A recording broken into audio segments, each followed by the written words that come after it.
Bora pro último bloco de toxicologia, falando da avaliação de toxicidade. A gente comentou, né, como que essa questão da avaliação da toxicidade e basicamente o que eu quero que vocês saibam aqui, alguns parâmetros que são utilizados, tá? Que isso pode vir em prova. Para toxicidade aguda, a gente já falou. O que se utiliza? Muito. DL50, dose letal média que mata 50% da população, CL50, tá? E também para humanos, você vai ter uma forma de você avaliar uma toxicidade aguda, a questão de uma substância que a gente fala iminentemente perigosa à vida ou à saúde. Esse conceito vocês já viram lá na NR33, tem ele na NR15, né? Que é basicamente quando a concentração de oxigênio ela cai abaixo de 18%, e você, por conta dessa redução drástica, você pode sofrer uma asfixia e vir até a óbito, tá? Então, tanto o DL50, CL50 como a IPVS são para você avaliar a toxicidade aguda, né? Tá bom? O IPVS, iminentemente perigosa à vida ou à saúde, eu coloquei aqui por conta do uso em humanos, né? O DL50 e CL50 são parâmetros calculados muito para uso animal. Obviamente, existe a extrapolação para humanos, só que tem a limitação, né? Porque você não pode fazer um teste de DL50 em que você vai pegar 100 trabalhadores, matar 50 e ver qual que é a concentração que mata 50, né? Isso você seria preso se fizesse isso. Mas hoje você faz isso com cobaias, né? Com animais. E para toxicidade subcrônica e crônica, tem dois parâmetros que chamam NOAEL e LOAEL, tá? Então, é só mente para vocês entenderem que tem parâmetros diferentes a depender da toxicidade. Aqui está um exemplo, né, de parâmetros aqui para benzeno, né? Então, para benzeno, essa figura aqui mostra quanto que seria o CL50 para benzeno, do benzeno, o CL50. Isso aqui tá diferente, pessoal, porque uma parte desse estudo foi feito com ratos, outra parte com camundongo, né? Rato geralmente é maior que o camundongo, por isso que tá o valor maior aqui, tá? DL50 a mesma coisa, né? Via oral, o DL50 que foi feito no caso aqui para camundongos, e também o IPVS, que é outro parâmetro também a ser utilizado. Aqui tem o trabalhador com uma máscara autônoma, né? Que é nessas situações onde que ocorre redução aí, né, de 18%, né, do O2. Isso vai caracterizar essa atmosfera iminentemente perigosa à vida ou à saúde, tá? Eu coloquei essa questão foi de uma banca também, caiu em 2019, para a gente trabalhar um pouquinho esses conceitos, tá? Ela queria que você indicasse, eu coloquei 3 itens apenas, né? A gente vai ter que escolher qual que está o correto aqui. Bom lá, dose letal 50, DL50, como existe uma variação biológica entre indivíduos da mesma espécie, que também influencia a resposta a substâncias químicas, a DL50 foi definida como a dose de uma substância que leva à morte de 40% de determinada espécie. É um indicador que mostra o efeito imediato da substância. De fato, mostra o efeito imediato, efeito agudo, né? Só que não 40%, né? O próprio nome diz, né? 50%. Concentração letal 50, CL50, é semelhante à DL50, mas é definida para a substância dispersa no ar e administrada por inalação, sendo essa via mais semelhante à via de exposição ocupacional. Questão perfeita, né? Ele não entrou no mérito aqui da concentração, ele simplesmente definiu que a CL50 tem a ver com a concentração dispersa na atmosfera, né, que a gente mencionou, tanto que tanto que você viu lá na NR15, né? Qual que é o parâmetro que eles utilizam? ppm, né, ou miligramas por metro cúbico, né, que tem a ver com essa questão da dispersão na atmosfera. Então, essa aqui seria o nosso gabarito. Vamos ver a letra C, qual que seria o erro dela? Ela fala iminentemente perigosos para a vida ou a saúde, IPVS, é o parâmetro para a toxicidade crônica. Pronto, acabou aqui. IPVS, iminente perigoso para a vida ou a saúde, é um parâmetro de toxicidade aguda, né? Então, é uma situação específica, por exemplo, o trabalho confinado, teve uma redução drástica ali do oxigênio, é uma situação iminente perigosa à vida, que é relacionada à questão de intoxicação aguda, tá? É a concentração da substância no ar ou ambiente de trabalho a partir da qual há risco evidente de morte ou causar de efeitos permanentes à saúde, ou de impedir o trabalhador de abandonar uma área contaminada, porque ele acaba tendo asfixia e ele morre ali mesmo, né? Então, o conceito está correto. O erro aqui foi falar que seria para toxicidade crônica, que é toxicidade aguda, tá bom? Bom, a gente já viu, né, esse item aqui do edital, né, a questão das condições para você manifestar a toxicidade, né, vai depender da dose, vai depender do tempo de exposição, vai depender da via de exposição, vai depender do metabolismo, né, suscetibilidade individual, a questão da interação, né, tem a questão da adição, sinergia e antagonismo. O que é isso, professor? Adição é você pegar duas substâncias, né, você pegar uma substância A e uma substância B. O efeito vai ser exatamente a soma dessas duas substâncias, né? Não vai ter potencialização nem redução do efeito. Já na sinergia, você também tem duas substâncias, só que na sinergia, essas substâncias vão potencializar o efeito. Então, na sinergia, quando você pega a substância A, pega a substância B, o efeito ele vai ser maior do que a soma, né, individual dessas substâncias, de cada uma dessas substâncias, tá? Na adição é A mais B, na sinergia o efeito ele é superior à soma dessas duas substâncias individualmente. Já no antagonismo você tem uma disputa ali, né? Você tem substâncias que vão inibir o efeito da outra. Então o efeito no antagonismo, a gente fala o seguinte, o efeito ele é menor que a soma das duas substâncias, tá? Porque você vai ter substâncias produzindo, dificultando a ação da outra, tá bom? Você tem a questão dos fatores ambientais, a questão do estado de saúde, que a gente já comentou. E agora a gente vai para um outro item falando sobre agentes mutagênicos e carcinogênicos, né? Para a gente falar disso, a gente tem que saber da classificação da IARC, né, que é uma agência internacional relacionada ao câncer, e ela classifica, né, o agente químico em 4 categorias. 2, né, sendo que 2 ou 2A ou 2B ou 3. Pessoal, que é geralmente mais incidido em prova, por quê? É o que? É uma substância carcinogênica, tá? Na classificação de ARC1, a gente tem estudos, provas que aquelas substâncias são comprovadamente cancerígenas. É o caso do asbesto, é o caso do benzeno, tem caso do arsênio, berílio, formaldeído, né? Todas essas substâncias têm evidências científicas que demonstram que são substâncias cancerígenas e são classificadas como lá na IARC.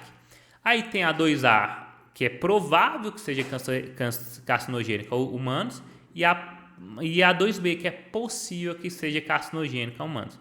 E por fim, eles têm a classificação 3 também, que eles também fizeram os estudos, por exemplo, eles mostraram que tolueno chileno não tem potencial carcinogênico. Professor, isso é para sempre?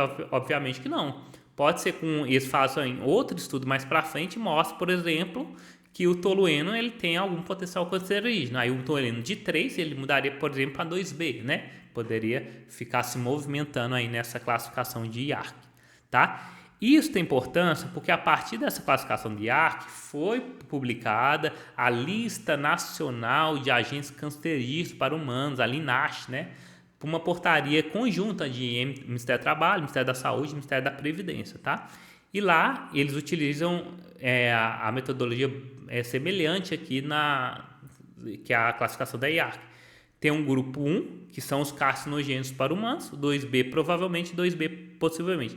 Nessa portaria não vai ter o grupo 3, porque o grupo 3 são que são substâncias que não tem evidência que são cancerígenas. Se não tem evidência, como é uma lista nacional de agentes cancerígenos, você vai ter que encontrar o grupo 1, o grupo 2A e o grupo 2B, tá bom? Aqui está uma figura, né, da questão do câncer, diferenciar tumor maligno e benigno, né? Muita gente acha que tumor é câncer. Não. Quando a gente fala tumor maligno, a gente está se referindo ao câncer. Tumor benigno, ele não é um câncer. Basicamente, o tumor maligno, o câncer ou neoplasia, né, que é um termo também utilizado, é quando você vai ter a histologia, pessoal, de um tumor benigno e tumor maligno. Primeiro, elas são diferentes, né? Você pega a histologia, você consegue ver a questão da diferenciação das células, e fora uma outra característica também do tumor maligno é a questão das metástases, né? Ou seja, através da corrente sanguínea ele atingir outros órgãos. Em termos ocupacionais, aqui tem algumas características que vão diferenciar, né, os cânceres ocupacionais do que seria outras doenças, né? Então, algumas informações importantes aqui, que é a questão a despeito da legislação, né, de outros países estabelecer limites de tolerância para diversas substâncias carcinogênicas. Segundo preconizado internacionalmente, não existe níveis seguros de exposição, né? É o caso, por exemplo, do benzeno, né? Tem muito auditor que critica, né? Tem um limite de tolerância, mas como para substância carcinogênica, o ideal é que você não tenha nenhum tipo de exposição, né? O próprio benzeno não tem limite seguro de exposição. Você vai falar, eu posso ficar exposto a determinada concentração que eu não vou ter dano nenhum. Você não pode afirmar isso para algumas substâncias cancerígenas, tá? Não tem nível seguro de exposição. A gente tem vários tipos de câncer, né? O que mais a gente tem aqui? Os cânceres, em geral, desenvolvem muitos anos após o início da exposição. Isso é um problema, né, para a gente falar que é ocupacional ou não, porque muitas vezes o trabalhador já saiu da empresa e depois de vários anos daquela exposição é que ele vai se manifestar o câncer, né? Um aluno até me perguntou: e professor, com a proibição do asbesto, então não vai ter mais câncer relacionado ao asbesto, né? Não vai ter mais mesotelioma de pleura, né? De câncer de pulmão? Pessoal, como o câncer, o período de latência é grande, para a gente ver o efeito, né, dessa decisão de proibição do asbesto, vai ser daqui a alguns anos ainda, né, que a gente vai conseguir ver o efeito. Muita gente foi exposta lá atrás, ainda infelizmente vai desenvolver câncer.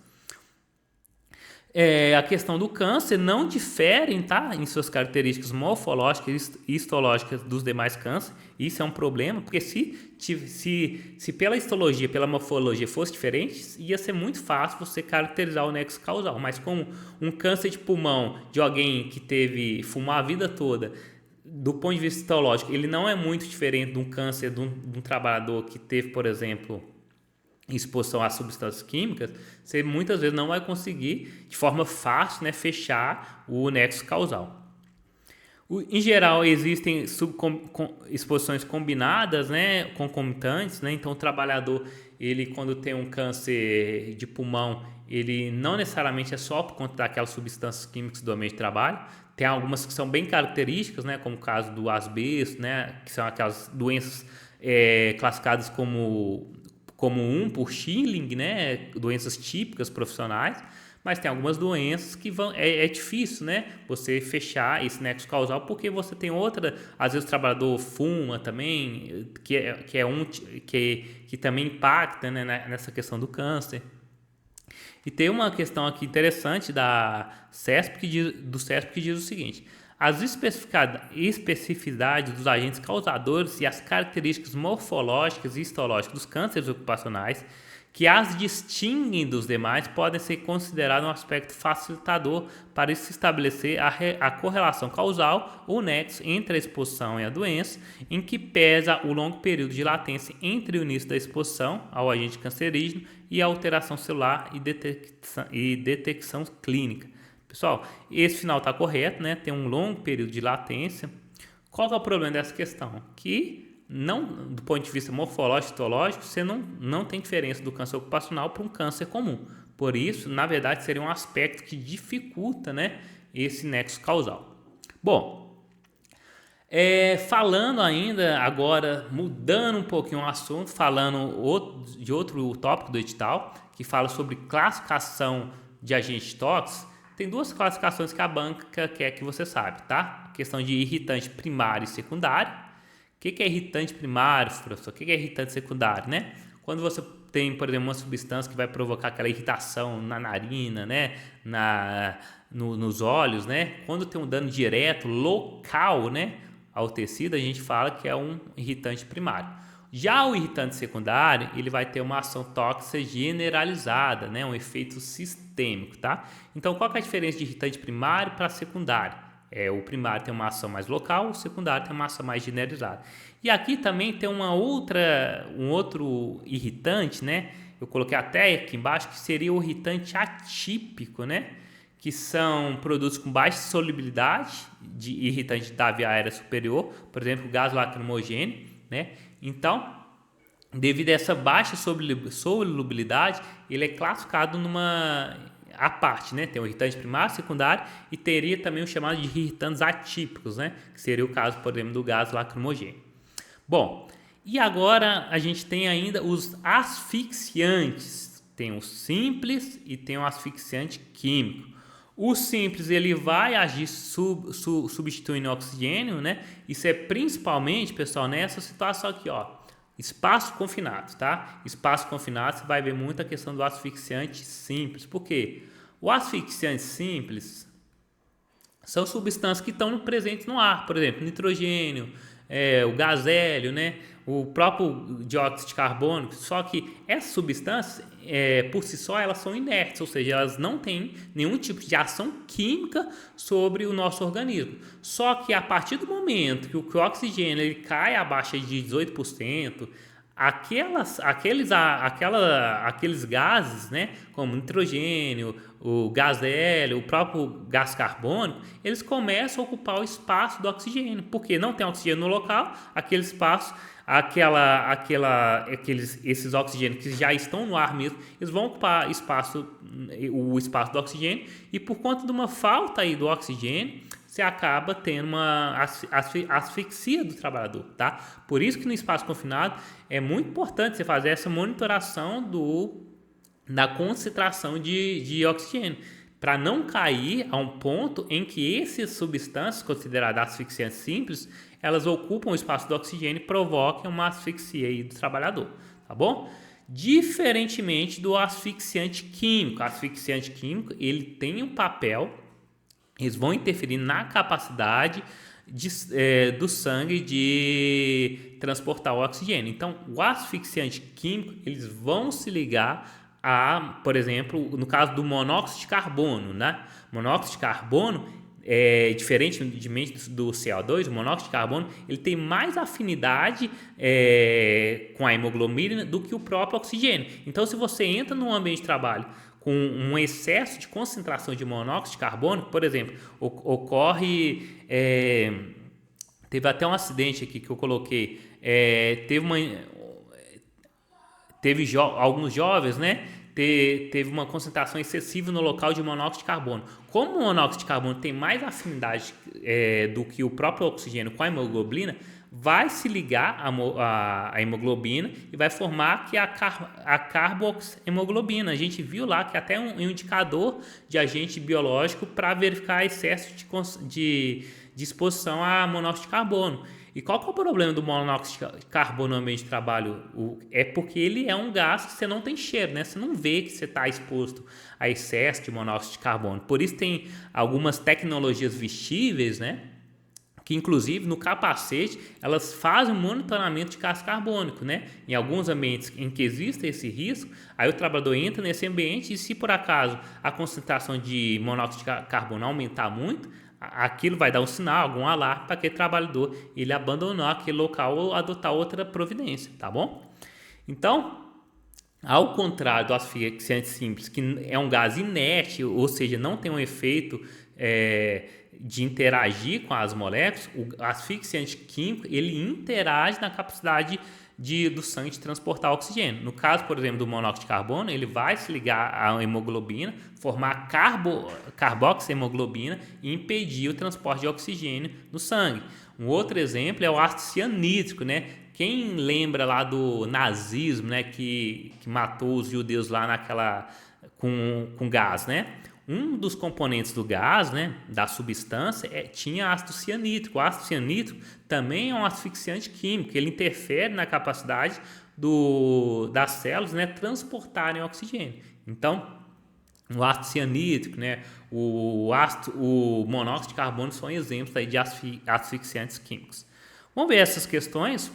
A primeira diz o seguinte: em empresas petroquímicas é necessário precaver contra substâncias consideradas irritantes. As substâncias irritantes são, então, vamos lembrar aqui, tem substâncias irritantes e os asfixiantes, né? Irritantes desse lado, asfixiantes desse lado. Vamos lá. Compostos químicos, gases, vapores que produzem uma inflamação devido à ação química e física nas áreas que eles entram em contato, principalmente com pele, mucosa e vias respiratórias. Isso seria a questão da substância irritante, tá, pessoal? É aquela irritação que você sente, né? Quando, por exemplo, tem um contato com a substância, às vezes aquela sensação de corrosão, né? Na pele, na narina, né? Então, esse seria um exemplo aqui de substância irritante. Professor, não sei a definição, será que dava para acertar essa questão? Vamos ver as demais. Ditas primárias, se a ação sobre o organismo produz uma irritação generalizada. A gente viu que primárias tem uma irritação local, então aqui você já sabia que estaria errado. Secundárias, que se além de efeitos irritantes, apresentarem uma ação tóxica local sobre o organismo. Qual que é o efeito? As secundárias, um efeito generalizado, um efeito sistêmico. Então, teve uma inversão aqui das duas. Então, a letra A vai ser aqui o nosso gabarito, tá bom? Então, outra questão aqui fala do monóxido de carbono. Não confundir com CO2, tá? CO2 é dióxido de carbono. Só CO2 em geral é um gás inerte que é considerado um asfixiante simples. Já o monóxido de carbono, ele tem capacidade de se ligar à hemoglobina, formando a carboxiemoglobina e sendo, portanto, um asfixiante químico, tá bom? Que interfere na capacidade das células transportarem oxigênio. Letra C aí, o nosso gabarito. Aqui está um exemplo, né? O estado normal, hemoglobina, estado com intoxicação, a gente tem a carboxiemoglobina, que é um indicador que, inclusive, a gente viu na NR7. Bom, para a gente finalizar, tem a classificação aqui dos contaminantes do ar, né? Aí a gente vai ter os líquidos. O que eu quero que vocês saibam aqui? O que é líquido? É os dois N's, né? Névoa e neblina. E os aerodispersóides, eles também podem se apresentar na forma sólida, como poeira e fumos, né? Então, aerodispersóides tem os líquidos. Quem são líquidos? Névoa e neblina. Quem são os sólidos? Poeiras e fumos, né? E aqui a definição vai ter essa diferença. Névoa é ruptura mecânica de líquido, poeira, ruptura mecânica de sólido, neblina, condensação de vapor líquido, fumo, condensação de vapor de substância sólida. Tá bom? Ainda a gente tem um conceito, a classificação das poeiras, né? A gente tem as poeiras que podem ser classificadas quanto ao tamanho, tá? A gente fala de fração inalável, que vai entrar no sistema respiratório, que é o diâmetro menor que 100 micrômetros, a fração que vai ficar mais na parte torácica, que é menor que 25, e aquela mais perigosa, né, que é a fração respirável, que vai atingir lá os alvéolos, que é menor que 10 micrômetros. Esse slide aqui mostra isso também, tá? Fração inalável, menor que 100, torácico menor que 25 e que a fração respirável que vai atingir os alvéolos menor que 10 micra. Isso caiu na CIS Gran Rio também. Vamos já aqui para o comando, ela fala o seguinte: fração respirável. A gente já viu que fração respirável é o que? Menor que 10 micrômetros. Tá aqui, fração respirável menor que 10 micrômetros. A gente viu também que pode ter a questão de não fibrogênica, né? Por exemplo, o óxido de ferro, né? Ele vai provocar aciderose, só que não tem um efeito clínico importante. Ao contrário das fibrogênicas, que elas vai produzir uma reação tecidual, vai provocar fibrose, né? Exemplos clássicos: silicose, pneumoconiose dos trabalhadores do carvão, PTC, e também as asbestose são exemplos de fibrogênicas. E para a gente fechar, última questão de 2023 da Sebrasp, ela diz o seguinte: as propriedades físicas químicas dos aerodispersóides podem ser classificadas como poeiras, fumos e não como névoas e neblinas. A gente viu pelo contrário. A gente tem os aerodispersóides sólidos, que são as poeiras e os fumos, e tem aqueles aerodispersóides líquidos, né, que são as névoas e as neblinas. Por isso a questão está errada. Pessoal, tá aí o gabarito. Aulinha com muito conteúdo, né? O edital foi bem extenso nessa parte, tá bom? E com isso a gente encerra por aqui. Um forte abraço, até mais e tchau, tchau.